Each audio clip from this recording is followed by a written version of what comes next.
The end game is to connect artificial intelligence to the human brain and the human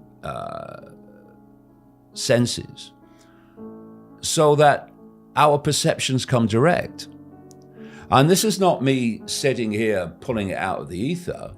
These are the words of people like Ray Kurzweil, the Google executive and so-called futurist. And Ray Kurzweil said that by 2030, which is a big year for them, so many things come into 2030, artificial intelligence will be attached to the human brain and will do, from that point, more and more human thinking until human thinking is basically negligible. David Icke, a former footballer turned writer and broadcaster, has been branded a conspiracy theorist by mainstream media and governments, leading to his ban from numerous countries. However, he may actually be onto something. For over 3 decades, Icke has warned us of a hidden network of secret societies controlling the world, aiming to enslave humanity by stripping away our free will. In 2024, his warnings have reached a fever pitch, claiming that artificial intelligence is the latest tool these elites will use to dominate the globe. Icke asserts that by putting AI in charge of all information, these secretive elites will manipulate us through social media, big tech, mainstream media, and entertainment, making it impossible to distinguish reality from their fabricated narratives. Referencing futurist Ray Kurzweil's prediction that AI will surpass human intelligence and create hybrid humans within the next 5 years, he warns that these advancements will be marketed as revolutionary, promising to make us better, stronger, and healthier, but their true aim is to keep humanity complacent and controlled. Icke's alarming vision suggests a dystopian world where a few elites use AI to maintain their power, preventing us from ever questioning their control. Make sure to stick around until the end of the video, as David Icke reveals why he believes we are headed to a dark future deprived of our free will, if we don't do anything about it. Also guys, if you enjoy finance content, consider subscribing to the channel or liking the video. It's free and you can always change your mind. Now let's hear more of David Icke. So what they want to do is connect artificial intelligence to artificial intelligence, AI, to the human brain. And what Kurzweil said a few years ago now, because there comes a point where if you're going to transform society, you have to transform society. You have to do it in a way that people can see it. You can go under the radar for a long time, and all these years when I've been saying, this is coming, this is coming, this is coming, this is the plan. Oh, no evidence of it, mate, no evidence, because it's under the radar. And then suddenly, bang, here it is. Oh my God. In your face. Yeah, so there comes a point where you have to break the surface, because to transform society, you've got to do it in a way that people can see it being transformed, what's going on. At which point, 2 things happen. One, you stop hiding it and you start sales pitching it as if it's a good thing. The Great Reset. Yeah. And if we are attached to artificial intelligence, we'll be godlike and superhuman. That's a quote from Kurzweil, who bloody knows that it's subhuman thereafter.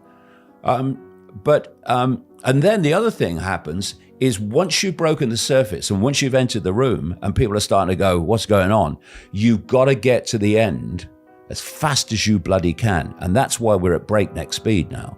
And that end game is to attach artificial intelligence to the human brain so that perceptions come direct, which means that other perceptions can't manifest because your perception's coming from artificial intelligence. It's thinking for you.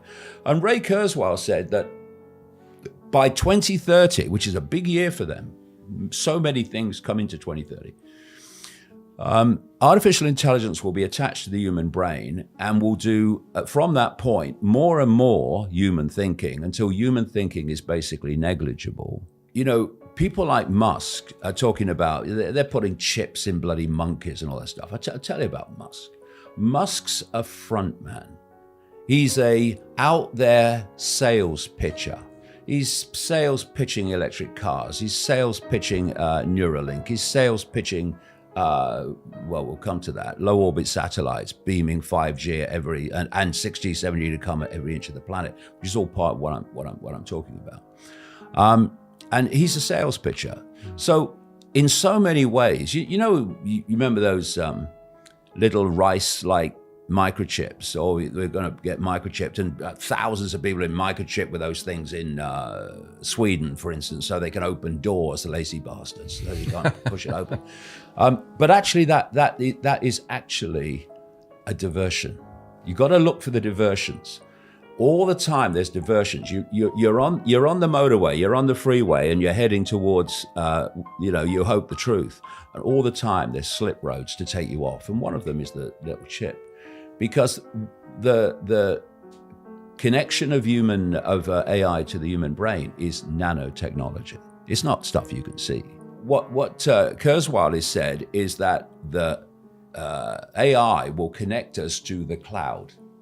Now, what is the cloud? It's a massive electromagnetic field or fields that's 5G, 6G, 7G to come. And so if you want to connect the human body, everybody, to the cloud, then you have to have the cloud on every inch of the planet.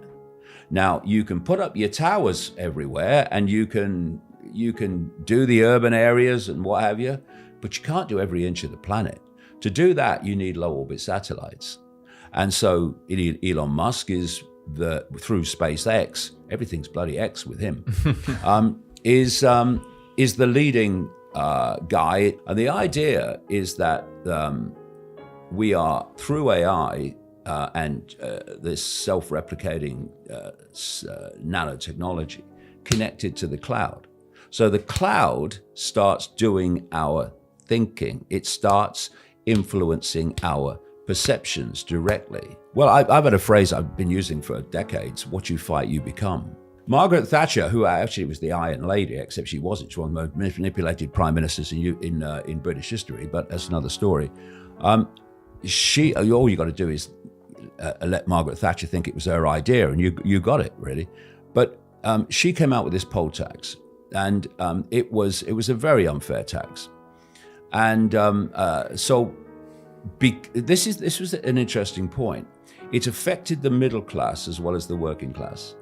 Now, if it only affected the working class, probably the middle class and the rest will go, well, it's not my problem. If it only affected the middle class, the working class will say, not my problem. But it affected both. So there was a unity.